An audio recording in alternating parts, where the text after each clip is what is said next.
여러분들 우리 앞반 저희 클래스에서는 요 뒷부분에 대한 것들을 약간 설명이 부족한 부분들은 다시 한번 제가 설명을 하도록 하겠습니다.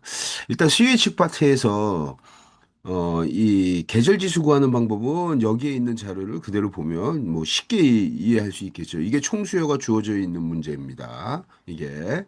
그래서 여기 있는 문제는 그대로 뭐 쉽게 이해할 수 있으리라 보고 예측의 정확도를 한번 우리 다시 한번 보도록 하겠습니다. 예측의 정확도. 이게 어느 학생이 이제 메일을 보냈는데 책에 있는 MAD가 이상합니다. 이렇게 나오는데 책에 있는 MAD가 잘못됐어요. 그죠? 심각한 오류가 있습니다. 그래서 그건 조금 이따 제가 보기로 하고 여러분들한테 예측 오차에 대한 것들을 먼저 볼게요. 지금 여러분들 화면에 이렇게 보이는 내용이 이게 어떤 실제 수요를 이제 8개월 동안 실제 수요가 있는데 예측값을 이제 어떤 예측값을 통해서 다음과 같이 이렇게 예측했다라고 이제 어떤 방법을 썼는지는 여기서 중요한 게 아니고 예측한 값하고 이제 오차가 나왔다. 이것만 이제 이해하시면 될 것 같아요. 그래서 여기서 요 파트 오차.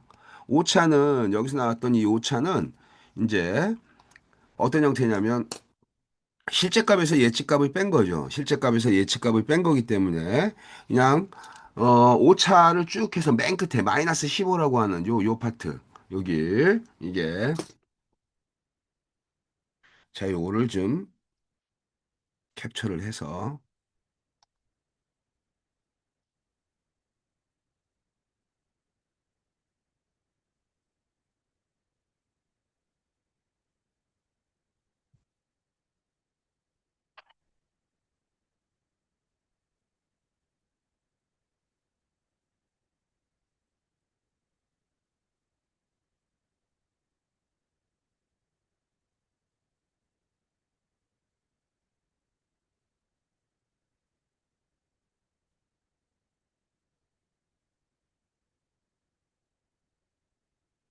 그리고 이제 보겠습니다. 이제 쓰는 게 좀 불편해서 제가 이렇게 화면을 좀 바꿨어요. 그래서 여기서 여러분들 요게 요 값을 좀 이렇게 보면 실제값에서 예측값을 뺀 값이 이제 오차가 된 거예요. 그러니까 여기서 말하면 이렇게 되는 거죠. 200 마이너스 225 이렇게 그래서 이게 오차가 이렇게 나왔고 그다음에 여기 매 기간마다 이렇게 뺀 값이죠 오차가 그래서 여기서 말하는 오차라는 것은 액추얼 디맨드에서 포캐스팅 값을 뺀 값이에요 그죠 요걸 어떻게 된다 서메이션 이렇게 쭉 이게 기간을 이제 기간 동안 그래서 8개월 동안 합친 겁니다 그래서 이렇게 오차를 밑으로 이렇게 합친 거 요게 바로 뭐다 누적 예측 오차 CFE예요 얘가 CFE 누적 예측 오차가 얘가 플러스냐 마이너스냐 이렇게 따라서 이제 오차의 예측치에 대한 예측값에 대한 방향성의 정보를 나타냅니다. 방향성의 정보. 그러니까 바꿔 얘기하면 이렇게 되는 거죠. 오차가 마이너스 CFE가 누적 예측 오차가 마이너스 값이 마이너스 15라는 값이 나왔다는 얘기는 8개월 동안 실제 값에서 예측 값을 뺀 값이 전반적으로 어떻다. 이 값이 마이너스라는 얘기예요. 이렇게. 어. 가장 이상적인 거는 CFE 값이 어떻게 되냐면 0이 나옵니다. 그럼 어떻게 되냐면 이게 오차가 어떤 형태냐면 플러스 오차 마이너스 오차 플러스 마이너스 플러스 마이너스 플러스 마이너스 이렇게 보정되면서 이게 어느 값에서 플러스 마이너스 이렇게 보정되면서 이 값이 전체 합을 하면 CFE가 0이 나오게 되는 것이 가장 이상적인 형태인 거죠. 이게. 근데 이제 CFE 값이 지금 CFE 값이 마이너스 값이 나왔다는 얘기는 어떤 액추얼 디맨드 실제 값에서 예측 값을 뺀 값이 마이너스가 나왔다는 얘기는 전반적으로 예측 값이 어땠을 때 마이너스 나와요. 얘가 약간 크게 나왔을 때 얘가 마이너스 나오겠죠. 즉 이 실제 값보다 예측 값이 크면 마이너스가 나오는 거고 플러스 값이 나오려면 어떻게 돼요? 예측값이 이 예측값이랑 포캐스팅 값이 실제 액추얼 디맨드보다 어떻게 돼요? 작은 형태일 때 플러스 값이 나온다는 거예요. 그래서 내가 8개월 동안 전반적으로 예측값이 실제 값보다 크게 예측해서 마이너스가 났으니까 여기 마이너스가 났으니까 크게 예측해서 CFE가 마이너스 15가 나왔네라고 이렇게 판단한다는 거예요. 전체 예측의 정확도를 평가하는 방법 중에 유일하게 방향성의 정보가 있어요. 방향성의 정보. 즉 크게 했다, 작게 했다에 대한 방향성의 정보가 갖고 있는 게 CFE가 유일합니다. 이게 그래서 요걸 갖고 요거 갖고 이제 우리 재고부차를 한번 내봅시다. 재고부차. 여기서 말하는 이 재고부차는 어떻게 돼요? 에러가 뭐예요? 에러가 액추얼 디맨드에서 예측값 뺀 값에 대해서 이제 이 값을 이렇게 제곱을 한 값이에요. 제곱. 이게 그래서 제곱한 값이니까 어떻게 돼요? 제곱한 값이니까 이게 여기서 나왔던 오차 마이너스 25 제곱하니까 이렇게 625. 두 번째 얘는 400, 225, 400. 음수가 나올 수가 없죠. 그죠? 음수가. 그러니까 이 제곱 오차는 어떻게 됩니까? 오차인데 오차입니다. 오차. 이게 오차인데 얘를 어떻게 되냐? 스퀘어 제곱하고요. 밑으로 내려서 어떻게 됩니까? 얘를 서메이션 하고 n으로 나누면 어떻게 되는 거예요? 이게 평균이죠. 특정한 기간 동안 다 합쳤어요. 그 다음에 얘를 그 기간 동안 n으로 나누면 평균이잖아요. 이게 지금 그게 그런 뜻이에요. 여긴 요건 합한 거고, 여긴 다 합입니다. 합. 여기다가 그래서 어떻게 돼요? 이렇게 하는 거죠. 이렇게. 그럼 이제 MSE가 나오는 거예요. 이게. 그래서 MSE는 어떤 거예요? MSE는 오차를 거꾸로 가는 영어는 거꾸로 간다. 거꾸로 쓸 때하고 이게 반대 방향으로 가는 거죠. 왼쪽에서 오른쪽으로. 그러니까 여기서 오차를 제곱하고 그 다음에 평균 냈네 이렇게. 어, 그래서 읽을 때는 또 이렇게 읽는 거죠. 이렇게 읽을 때는 그러니까 평균 내고 제곱해서 오차를 제곱해서 평균 구하는 겁니다. 그러니까 오차를 평균 요 식을 한번 구해 볼게요. 그럼 이렇게 됐네요. 오차니까 오차는 바로 뭐예요? 실제 값에서 예측값 뺀 값, 이게 오차네요. 근데 그 값을 어떻게 했다고? 제곱을 했네요. 근데 이거 8개월 동안 어떻게 했어요? 얘를 이렇게 다 합친 거예요. 그러니까 서메이션 한 건데 이렇게 이 값을 합쳐서 어떻게 돼요? n으로 나눈 값이네요. 그죠? 제곱한 값을 평균 낸 거네요. 이게 뭐하고 유사합니까? 분산하고 유사한 거죠? 그래서 제곱한 값의 특징은요. 얘는 음수가 안 나와. 무조건 양수야 다 제곱하기 때문에. 그 다음에 증폭돼 있죠. 내가 10만큼의 실제로 오차가 나는데 얘 제곱하니까 어떻게 돼요? 얘는 100만큼의 오차로 이렇게 확장되는 거야. 이게. 그래서 이렇게 증폭된 형태라서 실제로 나왔던 오차를 제곱한 값의 평균값 MSE라는 이 값은요. 실제로 어떻게 분산과 유사해서 실제로 많이 활용되지는 않아요. 이게. 그래서 어쨌든 그러한 특성이 있다라는 걸 보시면 되고 직관력이 떨어지는 거죠. 직관력이. 여기에 밑에 15, 50, 5275, 195 요건 다 합친 거예요. 그냥 합만 낸 거예요. 제가 합만. 이게. 그러니까 이런 형태가 나오고 그다음에 이제 절대 오차 봅시다. 절대 오차. 여기서 제곱 오차 MSE는 오차를 제곱했다라고 하는 그러한 측면에서 증폭된 거죠. 10인데 100으로 바꿨잖아. 제곱했으니까. 그러면서 양수값으로 바꿔놨고 이게 그래서 이거를 전체 평균을 구해도 직관력이 떨어져 실제로 실제 오차하고 제곱시킨 것의 평균이기 때문에 그래서 제곱 효과를 무력화시키자 그래서 우리 표준 편차에서는 어떻게 돼요? 루트를 씌워가지고 계산했는데 여기는 그렇게 복잡한 식을 쓰지 않고 여기다가 어떻게 해요? 이 제곱 효과를 무력화시키는 거예요. 그러니까 어떻게 되냐면 여기다가 절대값을 붙입니다. 절대값. 그래서 여기다가 여기 나와 있던 오차에다 절대값만 붙인 거예요. 그러니까 절대에다가 절대값을 붙이니까 어떻게 돼요? 25. 여기도 20. 여기도 마찬가지 이렇게 20. 바꿔 얘기하면 전체 합이 195가 나왔어요. 얘를 나누기 8로 하면 어떻게 되는 거예요? 얘를 나누기 8로 하면 절대 오차를 평균 내한 거네요. 그럼 이렇게 되겠네요. 이거를 이렇게 되면 돼요. 오차입니다. 오차. 여기서는 이제 우리 책에서는 데비에이션이라고 이제 MSE하고 비슷하니까 이게 그래서 그런 측면에서 보면 여기를 오차를 데비에이션이라고 하고 그다음에 얘를 어떻게 돼요? 얘를 절대값을 붙였어요.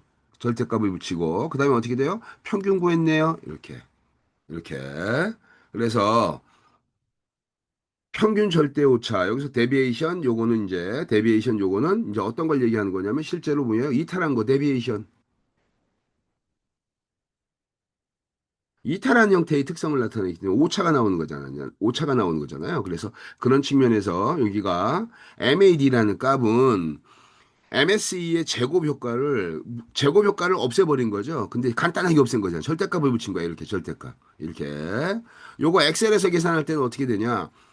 등호 ABS는요, A1 이렇게 하면은 이제 바로 어떻게 된다? 이게 엑셀에서 절대값 구하는 겁니다. 이게. 그래서 여기에다가 절대 오차를 붙여가지고 평균 구한 거예요. 뭐 이렇게 하면 되겠네요. 이렇게. 액추얼 디맨드에서 예측값 뺀 값을 어떻게 돼요? 절대값을 붙였네요. 이게. 그 다음에 여기다가 얘를 제곱해, 여기를 서메이션 합치고 n으로 나눴네요. 그죠? 요게 뭡니까? 요게. 다 합친 게. 요게. 요게 CFE네요. CFE. CFE. 그죠? CFE에다가 절대값 붙인 거 아니에요. 이게 CFE다. 아이, 요거 제가 절대값을 붙였기 때문에 CFE는 아니고 오차의 전체 합이니까. 근데 절대값을 붙였다는 측면에서 CFE하고는 다르고 얘는 부호 효과가 어떻게 돼요? 이게 부호 효과. 부호 효과가 아예 그냥 없는 거죠. 절대값을 붙였으니까. 즉 바꿔 얘기하면 제곱 오차 절대 오차 보죠. 절대 오차 MAD 절대 오차라는 것이 예를 들면 절대 오차가 195 나누기 뭐 저 예를 들면 195 나누기 예를 들자면 뭐 8을 했다. 보겠습니다. 195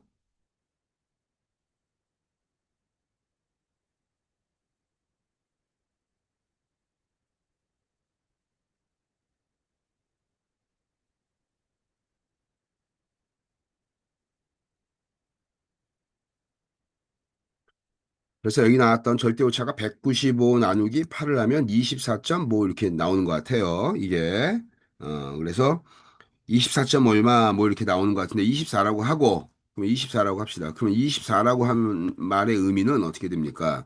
아, 내가 어떠한 실제 값에서 예측 값을 뺐는데 그게 8개월 동안 평균적으로 약 24 정도의 뭐가 생겼다? 오차가 생겼다. 근데 실제 값보다 내가 크게 해서 작게 해서 이거에 대한 정보가 아무것도 없는 거예요. 즉 마이너스 24와 플러스 24는 어때요? 같은 거죠? 이렇게 절대값을 붙였기 때문에. 그래서 크게 쨌는지 작게 했는지는 모른다. 다만 뭐만 있다.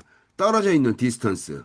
디스턴스만 이게 즉 데비에이션이죠. 여기서는 데비에이션이라는 표현을 썼으니까. 그래서 떨어진 이 편차 요 데비에이션만 이제 알려주는 거죠. 이게. 그때 우리는 뭘 확인할 수 있다. CFA를 딱 보면 마이너스 값이네. 내가 전반적으로 어떻게 했다? 8개월 동안 크게 예측하고 있구나라는 거를 알 수가 있네요. 그래서 24만큼 어떻게 돼요? 평균적으로 8개월 동안 24만큼 약 크게 하는 것으로 전반적인 특성을 이해할 수가 있는 거죠. 이게. 그다음에 또 여기 저기 절대 백분율 오차 봅시다. 절대 백분율 오차. 여러분들 좀 싹 지우겠습니다. 절대 백분율 오차는요, 여러분들. 어, 절대 백분율 오차는 이렇게 돼요. 이 절대 백분율 오차니까 오차인데 얘가 퍼센트 오차야. 그죠? 얘가 그러니까 곱하기 100해서 퍼센트 바꿀 거고 절대값을 붙여가지고 그 다음에 어떻게 돼요? 이렇게. 그래서 MAP, 마페인데 마페. 그래서 MAP라고 하는 이 값은 어떻게 구하는 거냐? 오차인데 백분율 오차야. 퍼센트 오차고, 즉, 백분율 오차, 퍼센트 오차고, 절대값을 붙인 거에 평균을 구했네요. 이러니까, 이제 어떻게 돼요? 오차를 액추얼 디맨드에서 포캐스팅 뺀값 요게 에러죠. 요거를 절대값을 붙였어요. 그죠? 절대값. 이 값, 요게 오차잖아요. 이게 오차. 얘를 어떻게 되냐? 단순 크기를 비교하지 말고 여기를 뭐를 보겠다? 디맨드의 수준에서 이 비율을 보겠다. 그래서 여기다 100을 이제 곱해가지고 하면 비율이 나오겠죠. 그럼 요런 거예요, 여러분들. 우리 요거 어떤 게 좋은 예측인지 한번 봅시다. 1월 달에 실제 값은 2000이고 2월 달은 여기가 이제 2만이에요, 2만. 2만. 예측값은 여기가 이제 예측값은 1000 들어와 가지고 여기가 오차가 여기가 1000이 나옵니다. 1000. 이렇게 1000. 근데 실제 값이 2만인데 예측값이 얼마 나왔냐면 여기가 이제 18,000 나왔어요. 18,000. 이제 예측값이 18,000. 그래서 오차가 이제 2,000 나왔습니다. 2,000. 이렇게. 다음과 같이 이렇게 여러분들 오차에 대한 크기를 갖고 한번 여러분들한테 이렇게 보여주는 거예요.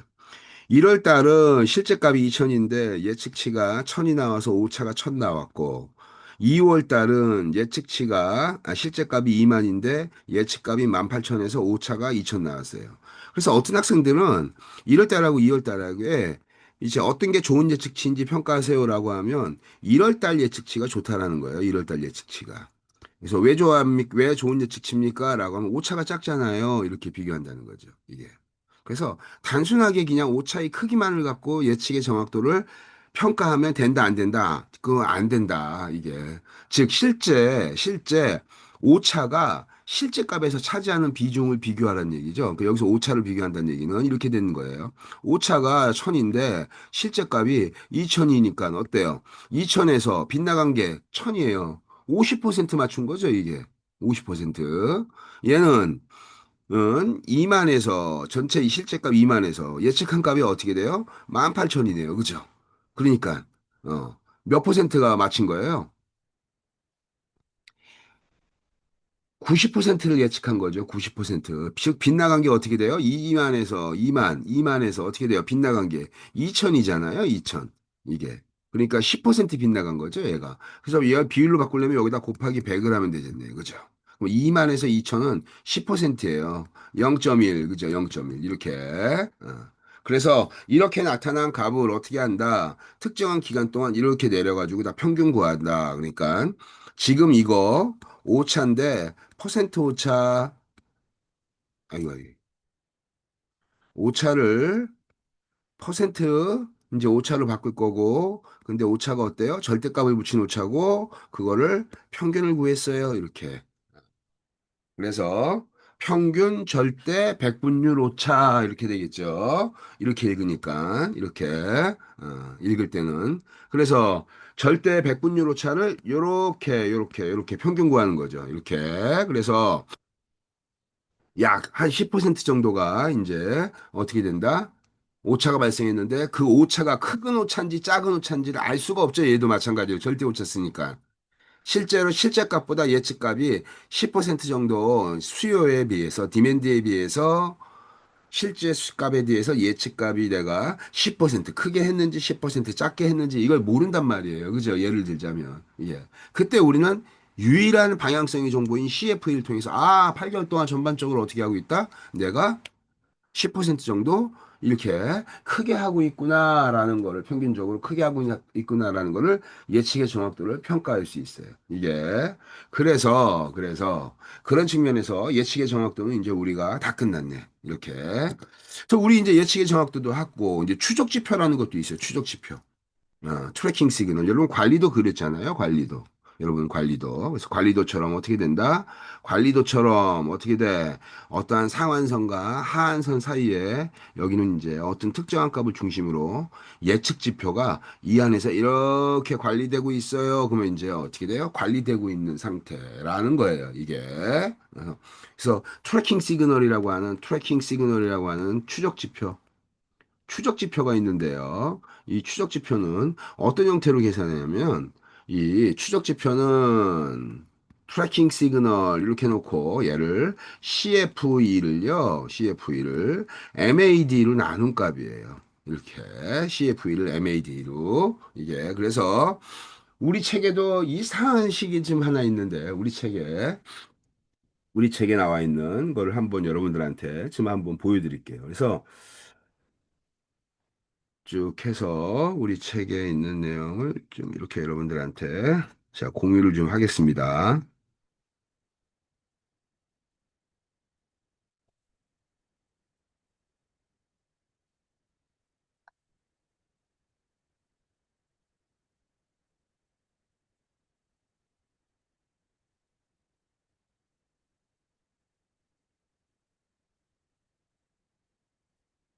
여러분, 지금 여기에 우리 예측의 정확도 학생들이 이제 질문하는 내용 중에 하나가 이제 이게 바로 뭐냐면 여기 나와 있는 이제 요 평균 절대 오차 MAD 이렇게 해가지고 이제 실제 예측 우체가 절대 평균값의 오차입니다. 이렇게 이제 써 있는데 정작 밑에 있는 식은 이상한 식이 이렇게 나왔다는 얘기예요. 이게 그래서 루트를 들어갑니까? 그래서 예측의 정확도에서 루트 들어가는 거 하나도 없잖아요. 그죠? 이게.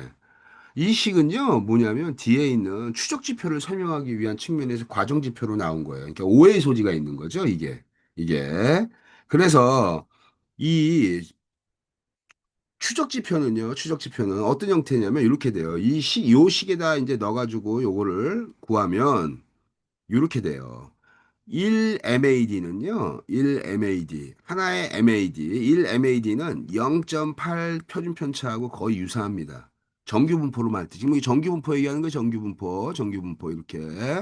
1MAD가 0.8 표준편차하고 거의 유사해요. 이게. 그래서 우리 책에 나와 있는 뭐 1시그마는 여기에 여기 2분의 루트 2분의 파이 뭐 MAD 이렇게 뭐 복잡하게 나는데 1표준 편차가 1.25 MAD하고 같다는 말은 쉽게 얘기하면 MAD를 풀어버리면 어떻게 돼요? 이렇게 되는 거죠. 이렇게.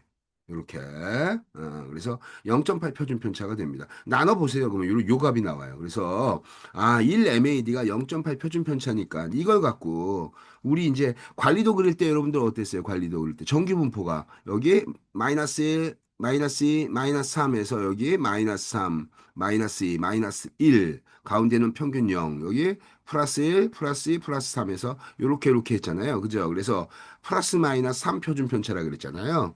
정규 분포의 이 관리도의 관리 통제선의 범위가 요거처럼 이용하고 싶은 거야. 요거처럼. 이게 그래서 0.8 MAD니까 4MAD는 어떻게 돼요, 여러분? 4MAD는 정규분포 근처까지 가려고 하는 거야. 4, 8이 32니까 3.2 표준편차네. 3.2 표준편차.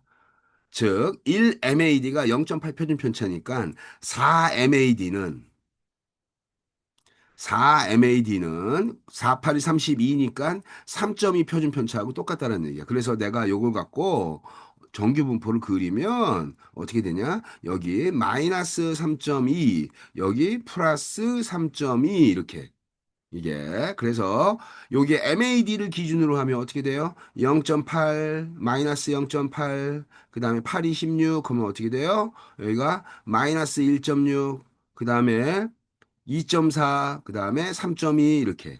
그러니까 0.8 그다음에 1.6, 그 다음에 2.4, 그 다음에 3.2 이렇게 되는 거죠. 이렇게.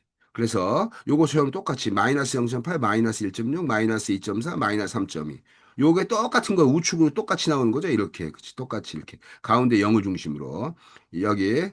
그래서 요렇게 네 칸을 만들어서 3.2 표준 편차를 만드는 거예요. 그걸 지금 설명해서 추적 지표를 지금 우리가 여기다가 찍으려고 하는 겁니다. 이게. 그래서 여기다 쭉 해서 보면 MAP는 MAD의 평균 수요로 뭐 나누고 쭉 이렇게 해서 뭐 복잡하게 이렇게 쭉 이렇게 나와 있는데 지금 정리가 전반적으로 지금 교재가 지금 복잡하고 정리가 지금 안 돼 있잖아요. 그러니까 이제 지금 제가 얘기하는 것처럼 우리는 예측의 정확도는 뭘 갖고 평가한다? 얘는 CFE. 그 다음에 또 하나가 절대 오차인데 얘가 이제 평균 절대 오차를 평균 낸 MAD 그다음에 MAP 요 딱 세 가지 이 세 가지 갖고 예측의 정확도 평가 유일한 방향성의 정보 CFE 그다음에 추적 지표 하나 트래킹 시그널을 집어넣으면 되겠네요. 그죠? 이게 그래서 여기다가 트래킹 시그널도 봤더니 일반적으로 이 식 안 쓰는데 이렇게 나와요. 이렇게 그래서 트래킹 시그널은 이게 똑같은 값입니다. 이게 똑같은 말이에요. 똑같은 말. 그래서 트래킹 시그널은 바로 CFE를 뭐로 나눈다? MAD 값으로 나눠버린 값이에요. 이게. 그래서 요걸 갖고 이제, 그래서 여기서 말하는 RMSFE가 여기에 나와 있는 이런 형태의 설명이 바로 CFE를 설명하는 거하고 같은 의미입니다. 그래서 트래킹 시그널은 CFE를 MAD로 나눈 값입니다. 이렇게 되겠죠. 그죠? 그래서 요거 갖고 쭉 해서 보면 이렇게 됩니다.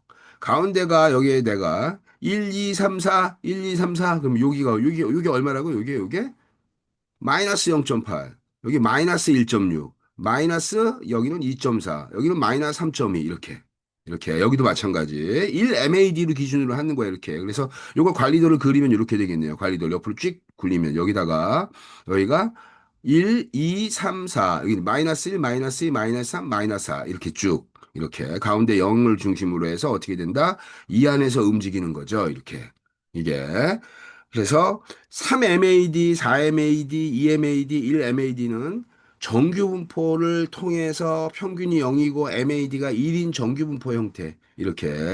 그러니까 아까 요거 쉽게 얘기하면 정규 분포를 바꾸면 뭐예요? 평균 0이고 MAD가 1MAD가 얘가 뭐와 같으냐면 0.8 표준 편차하고 똑같은 거예요. 그죠? 이렇게. 그래서 요거 갖고 이제 여기다가 이렇게 전체 면적을 계산한 거죠. 이렇게. 그래서 여기 나오는 것처럼 이제 쭉 해서 여기에다가 오차 빼고 절대 오차 만들고 그 다음에 MAD 계산해서 트래킹 시그널을 쭉 이렇게 계산했어요. 이렇게 트래킹 시그널. 그래서 지금 이제 이게 여기 보시죠. 트래킹 시그널의 0에서부터 여기 값이 여기가 0, 여기도 마찬가지로 이게 여기에 나타나는 이 값도 여기에 나타나는 값도 요게 0, 21, 22, 23이 아니라 여기가 1, 여기가 마이너스 1, 마이너스 2, 마이너스 3 이렇게 이렇게 바꿔야지. 여기도 이게 그래서 1, 2, 3, 4 이렇게 해가지고 추적 지표를 이렇게 마이너스 1, 마이너스 1, 2, 3, 4 이게 트래킹 시그널의 아까 MAD 값의 그 값을 얘기하는 거고 여기는 1, 2, 3, 4 얘기하는 거고 이렇게. 그래서 요것도 여기 또 오차, 여기도 타이포가 있네요. 책에 숫자 나오는 부분에 타이포가 지금 저기 오타가 꽤 많습니다. 그래서 그런 측면에서 이렇게 4MAD 안에서 우리가 이제 움직일 수 있다는 거죠. 이게. 그래서 저기 3.2 표준 편차가 확률로 따지면 전체 어떻게 되냐라고 하면 우리 이따 POM 돌리면서 한번 보든가 우리가 제가 한번 보여드리도록 하겠습니다. 그래서 일단은 여러분들 우리 이제 예측에 대한 예측 오차에 대한 것들 이제 다 했고 예측 오차에 대한 것들 다 했고 그래서 예측 오차의 정확도 이제 평가하는 거는 다 됐으니까 우리 여러분들 과제하면서 한번 이제 보여드릴게요. 여러분들한테 과제화면에 나타났던 거를 여러분들 제가 이렇게 한번 여러분들한테 보여주도록 하겠습니다. 그래서 여러분들한테 이제 1번 문제가 다음과 같이 이렇게 딱 해서 봤더니 1번 문제 뭐 지수평활법으로 쭉 했는데 제가 지수평활법은 안 하겠습니다. 이게 지수평활법은 안 하고 그다음에 이제 우리 또 중요한 또 책의 예제들 같은 게 이제 쭉 나와 있는데 책에 나와 있는 것들을 한번 제가 책을 다시 한번 볼게요, 여러분들 책을.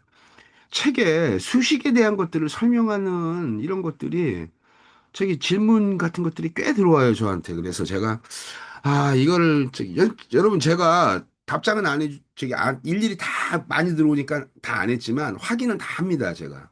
확인해서 내가 수업 시간에도 과제 낸 사람들한테는 특이하게 과제 낸 학생들한테는 이거 뭐 했다 잘했다 이렇게 평가하듯이 얘기하듯이 다 이제 확인을 해요, 이게. 그래서 여러분들 이게 한번 볼게요, 여러분들. 수식이 이제 이상합니다. 책에 나온 수식하고 이상해요. 이제 이런 얘기를 이제 한 학생들이 이제 쭉 있었어요. 그래서 그 학생들을 대상으로 제가 이제 얘기한 것하고 이제 일단 하기 한번 보겠습니다. 여기가 여러분. 지수평활법이라는 거를 봤는데 책에 있는 시하고 달라서 약간 좀 특이하다는 거예요. 제가 이해가 잘 안 간다는 거예요. 그래서 지수평활법을 이렇게 여러분 여기 화면 보이시죠? 여러분들 요거 화면 보이시죠? 요거 요거를 여러분 이거 제가 한번 캡처해가지고 제가 화이트보드에다 좀 붙여서 좀 설명을 좀 할게요. 이거 설명도 사실 필요 없는데 이게 질문하는 학생이 있기 때문에 무조건 내가 이거는 저기 설명해드리겠다. 그래서 책에 나와 있는 시계하고 내가 수업 시간에 알려준 시계하고 다르다는 거예요. 그래서 제가 이렇게 했어요. F의 T 플러스 1기간의 지수평활입니다. 지금 지수평활. 지수평활인데 F의 T 플러스 1기간의 예측값은요. 알파 곱하기 액추얼 디맨드의 T기간 여기 앞에 거니까 요거 더하기 1 마이너스 알파의 F의 T기간 이렇게 됐다 그랬잖아요. 이 식하고 이 식이 다릅니까 같습니까? 같은 식이거든요. 얘를 한번 풀어볼게요. 얘가 이렇게 FT는요. F의 T의 마이너스 1 더하기 알파의 액추얼 디맨드의 t-1 마이너스의 알파의 f의 t의 마이너스 1 이렇게 되잖아요, 여러분들. 그죠? 이렇게 되냐. 이 식을 묶어버린 거잖아요, 여러분. ft로 이렇게. 그러니까 어떻게 돼요? f의 t는 어떻게 돼? 알파의 액추얼 디맨드의 t의 마이너스 1, 그죠? 이 t의 앞에 거니까 더하기 이 ft를 묶으면 어떻게 돼요? f의 t의 마이너스 1 마이너스 알파의 f의 t의 마이너스 1 이렇게 되잖아요. 요걸 묶은 거잖아요. 이게 그러면 다시 하면 알파의 액츄얼 디맨드의 t의 마이너스 1 더하기 ft를 앞으로 뒤로 빼면 1 마이너스 알파의 f의 t의 마이너스 1 이렇게 되잖아요. 이렇게. 그죠? 그럼 이거 요식이나 내가 제시했던 요식이나 뭐가 달라요? 똑같잖아. 그죠? 이게. 같은 식이라는 거예요. 이게. 그 다음에 또 하나, 또 하나. 우리 책에 나와 있는 것 갖고 다른 거, 이제. 추세조정 지수평활법을 여러분들이 이제 식을 두 가지 식이 다 둘 다 맞는 얘기. 그러면 이렇게 되겠죠, 내가. TAF가 트렌드 어저스트 추세가 보정된 지수평활법의 T기간의 예측값은요, FT에 더하기 T기간의 추세값, 요렇게 된다 그랬어요. 그죠? 이게.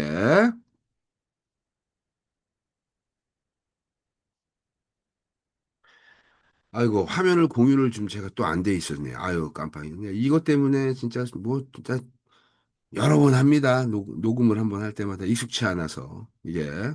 여러분, 그럼 조금 아까 다시 했던 거 다시 한번 설명할게요. 요게 아까 화면에 캡처한 게 요거잖아요. 화면에 capture한 게 요거잖아요. 그죠? 이렇게, 이렇게. 우리 책에 나와 있는 거. 내가 가르쳐 준 게 바로 요 식, 그죠? 요 밑에 있는 식, 이렇게. 1 마이너스 알파, 이렇게. 그럼 이 식하고 얘가 같냐, 다르냐? 얘가 같은 식이죠, 얘가. 그럼 위에 있는 식을 한번 전개해 볼게요. 그러면 FT 마이너스 1의 알파에 액츄얼 디맨드의 T 마이너스, 그 마이너스 알파에 FT 마이너스 1, 이렇게 되잖아요. 얘를 어떻게 되냐? 알파를 지금 전개한 거잖아요. 그죠? 이렇게 전개한 거죠. 이렇게. 알파를 이렇게 곱한 거예요. 지금 이렇게. 그러니까 요걸 그대로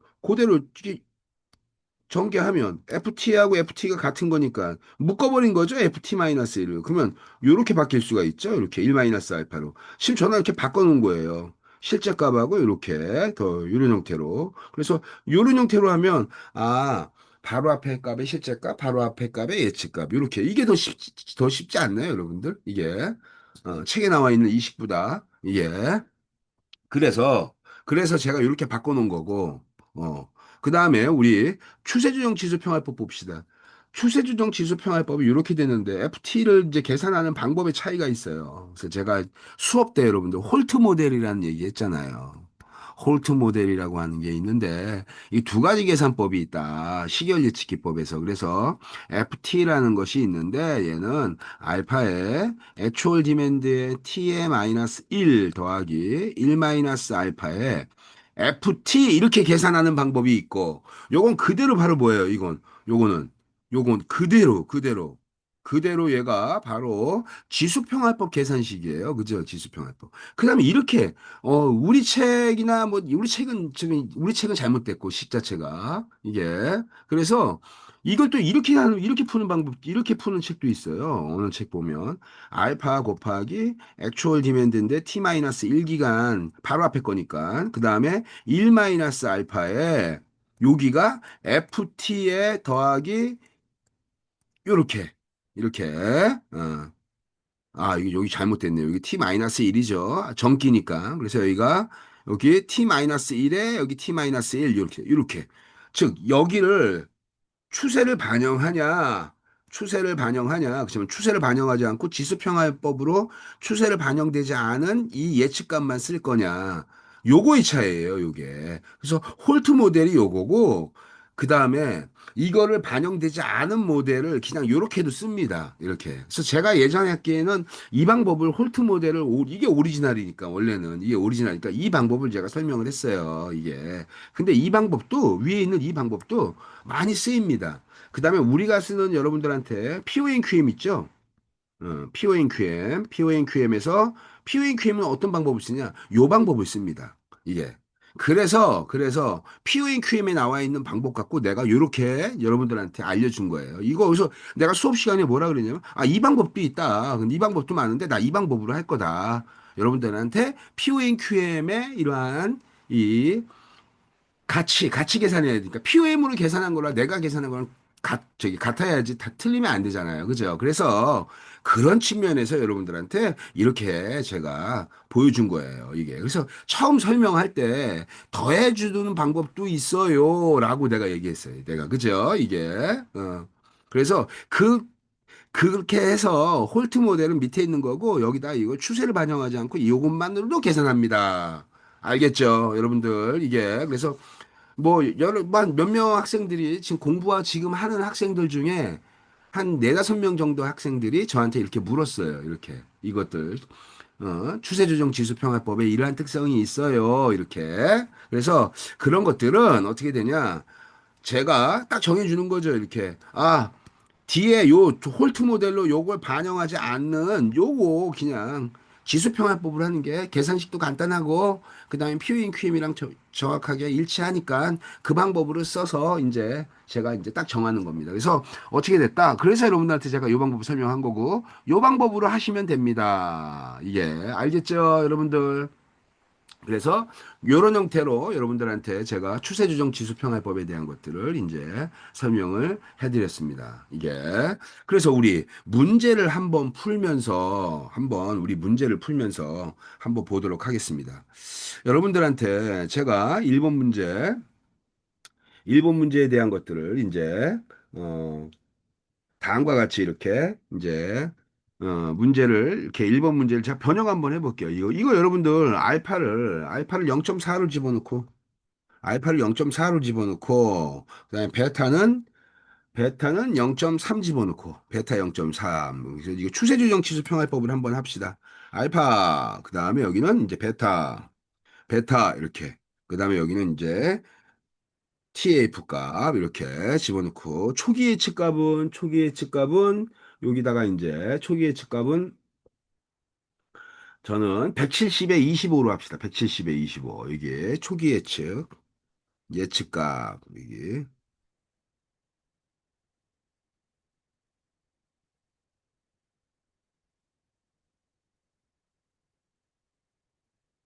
이렇게 쓸게요, 제가. 추세가 미반영된 예측값. 그다음에 여기는 추세값. 이렇게. 그다음에 여기는 이제 최종 예측값인 이제 TAF 값 이렇게. 어. 그러면 초기 추세 미반영된 이게 170이고 그다음에 초기 예측값이 그다음에 추세값은 초기 추세값이 25라고 제가 주고 평화의 상수 요거하고 이제 쭉 해서 제가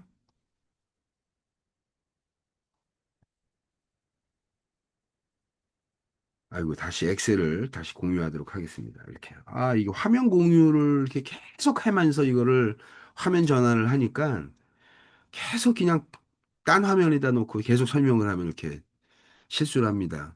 제가 이것 때문에 지금 앞에도 영상 하나 그냥 계속 설명에다가 보니까 화면 전환이 안 돼서 또 하나 날라갔고 이게 그래서 다시 한번 이렇게 이것 더하기 어떻게 돼? 이렇게 추세 이렇게 쫙 해서 이렇게 나오겠죠. 그죠? 그래서 알파 0.4, 0.3 TF 추세가 미반영된 예측값이고 이렇게 나왔습니다. 그래서 우리 요거 갖고 한번 추세 조정 지수 평가법을 한번 해보죠. 이게 어차피 여러분 시험 문제 알려주잖아 제가. 추세 조정 지수 평가법이 나옵니다. 그죠? 그래서 0.4 이거 곱하기 어떻게 돼요? 전기의 실제값. 그 다음에 더하기 1 마이너스 알파. 1 마이너스 알파에 곱하기 전기의 어떻게 돼요? 전기의 이제 예측값. 이렇게 됐죠. 그죠? 그 다음에 이 상태에서 이제 어떻게 된다? 이 상태에서 베타 요거 곱하기 같은 기간의 예측값에서 어떻게 된다? 전기의 예측값을 빼고 그죠? 같은 기간의 예측값에서 전기의 예측값 빼고 요거 더하기 늘어난 양을 1 마이너스 베타 정확하게 설명 못하는 거는 요거를 설명할게요. 이렇게 해서 전기의 추세값 이렇게 되겠네요. 이렇게 그래서 0.3 곱하기 같은 기간의 예측값에서 전기의 예측값을 빼고 1 마이너스 베타 곱하기 어떻게 되냐? 전기의 추세값. 이렇게. 그래서 이걸 갖고 이제 TF 값을 구하면 이렇게 더하기 이렇게 되겠네요. 자, 이렇게. 그래서 이렇게 다 한 것 같이 이렇게. 이렇게. 그래서 요거 갖고 다시 한번 이제 요거 갖고 이제 다 구했으니까 또 한 번 해볼까요, 여러분? 또 한 번 해볼까? 이거 갖고 우리 이렇게 하면 되겠죠. 또 한 번만 더 하고 이제 전체 예측의 정확도 하고 추적 지표 계산하는 거 한번 봅시다. 이게 그래서 0.4 곱하기 0.4 곱하기 어떻게 돼요?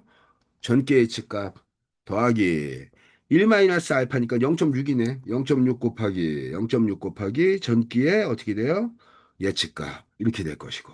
그러면 여기는 이제 어떻게 되냐?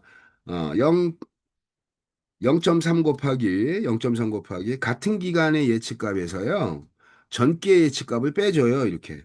그 다음에 더하기 1 마이너스 베타니까 0.7 곱하기 전기의 추세값. 이렇게. 그래서 TF 값은 어떻게 된다? 얘 더하기 얘 이렇게. 이렇게 되겠네요. 이렇게. 예측값에다가 그래서 추세가 반영된 지수평활법 예치는 228점이 이렇게 나오는 겁니다. 그래서 제가 이거 한 번에 이거를 이제 제가 이렇게 다 한번 이렇게 복사를 할게요. 이렇게 다 복사해가지고 여기다 봤더니 이렇게 되죠. 이렇게 바로 앞에 있는 것만 이용하고 여기 딱 봤더니 그랬네. 그죠? 베타 곱하기 전개 이렇게 해서 1 마이너스 베타 쭉 해서 됐네요. 다 아주 잘 됐습니다. 그래서 다음과 같이 이렇게 됐다. 이게 TF 값. 그래서 TF 값 예측값이 요거죠. 이렇게. 그럼 이제 오차를 해봅시다. 우리 오차. 오차 한번 해봅시다. 오차. 오차는 어떻게 되냐? 오차는 여기 맨 앞에 값은요. 사실 1월 달에 이 값은요. 의미가 없는 거예요. 그죠? 이미 이걸 195하고 이미 초기 추세치를 준 거잖아요. 그죠? 이게. 그러니까 여기서 어떻게 되냐? 여기다가 195 실제값 마이너스 예측값 이제 이렇게 되니까 0 나오겠죠. 그죠? 일부러 맞춘 건데 이렇게. 그래서 이거 갖고 쭉 다 이렇게 예측을 했더니 다음과 같이 이렇게 이제 예측이 됐습니다. 이 상태에서 어떻게 되냐? 여기서 합하는 거예요, 다. 합하자. 쭉 합하자. 쭉 했더니 얘가 뭡니까? 얘가 CFE. 얘가 CFE가 되겠죠. 이 노란색. 얘가 CFE. 얘가 그래서 CFE를 이제 뽑아냈으니까, CFE를 뽑아냈으니까, 이걸 갖고 이제, 우리 뭐 하냐면, 이제, CFE 뽑은 값 갖고, 이제 절대 오차를 한번 만들어 보죠. 절대 오차. 제곱 오차는 제가 안 쓴, 저기 많이 활용 안 하니까 제가 안 한다고 했어요. 그죠? 그러니까 이제, 여기다가, 이제 오차인데, 이제 여기다가, 절대 오차, 이렇게, 절대 오차. 이렇게, 절대 오차는, 이제 여기에다가 어떻게 하냐? 오차를 절대값을 붙일 거예요. ABS에 요렇게 하겠네요. 요렇게. 자, 계속 그대로 이제 카피합니다. 제가. 쫙 했더니 이렇게. 요건 빼고 뒤쪽은. 그래서 여기까지가 지금 요렇게가 여기까지가 이제 실제 우리가 값이니까 이렇게 표시해주고 여기는 이제 평균 구할 거예요. MAD를 구할 거죠. MAD. 그러니까 평균 구할 거예요. 여기서 이제. 이렇게 평균을 구해봅시다. 평균을. 그래서 평균을 구할 때, 맨 1월 달 포함시키냐, 안 포함시키냐. 이게 첫 번째는 그냥, 이게 예측치라고 할 수 없잖아요. 그냥 초기값 값을 그대로 갖다 맞춘 거니까. 이게. 그래서 쉽게 얘기하면 그냥 이제 우리는 이걸 쓰자라고 하면 그냥 이렇게 다 8개 이렇게 포함시켜가지고 제가 이렇게 했습니다. 이렇게. 쉽게 그냥. 원래는 저거 포함 안 시킵니다. 이렇게. 포함 선택값은. 그러니까 바꿔 얘기하면 엄격하게 얘기하면 얘를 어떻게 해야 된다? 여기서부터 해야 된다. 여기서부터 예측값이죠. 그죠? 첫째 값은 어떻게 된 거야, 저거는? 그냥 195에다가 초기값 주어진 거잖아요. 그죠? 이렇게. 그래서 다음과 같이 이렇게 나오는 게 사실은 맞다. 근데 그냥 제가 여러분들한테 알기 쉽게 하려고 이렇게 해준 거예요. 초기 값은 뭐 어때 이런 거 하지 않고 지금 제가 그러니까 바꿔 얘기하면 진짜 엄격하게 정확하게 하려면 어떻게 된다? 엄격하게 하려면 얘 제외하는 게 여기 값 여기 값 제외하는 게 맞다. 여기 값 제외하는 게 이렇게 이렇게 여기 값 제외하는 게 맞습니다. 이게 그죠? 이게 절대 오차 했으니까 이제 백분율 오차 이제 여기서 백분율 오차를 이제 한번 제가 쭉 만들어 보면 어떻게 됩니까? 얘는 어떻게 한다고요? 얘는 절대 오차. 이 절대 오차를 뭐로 나눈다고요?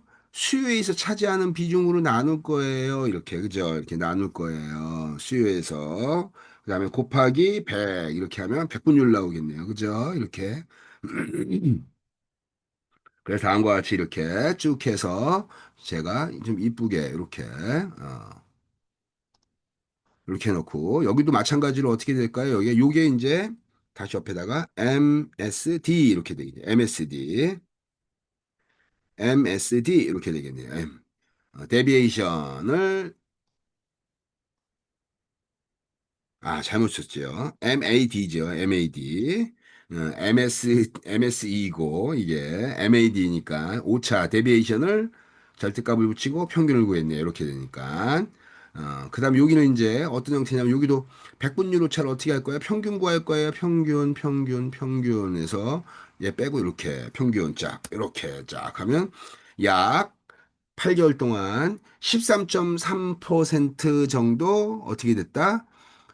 실제값 대비 오차가 발생했는데 13% 정도 오차가 발생했죠. 13% 오차가 발생했는데 그 오차는 CFE가 양수값이니까 어떻게 된다? 전반적으로 크게 하고 있구나라는 걸 예상할 수 있어요. 그래서 여기는 MAP 값 이렇게 쫙 이렇게 그래서 다음과 같이 이렇게 우리가 백분율 오차 그래서 여기를 절대 백분율 오차 그래서 저기 절대 백분율 오차 평균 절대 백분율 오차 이렇게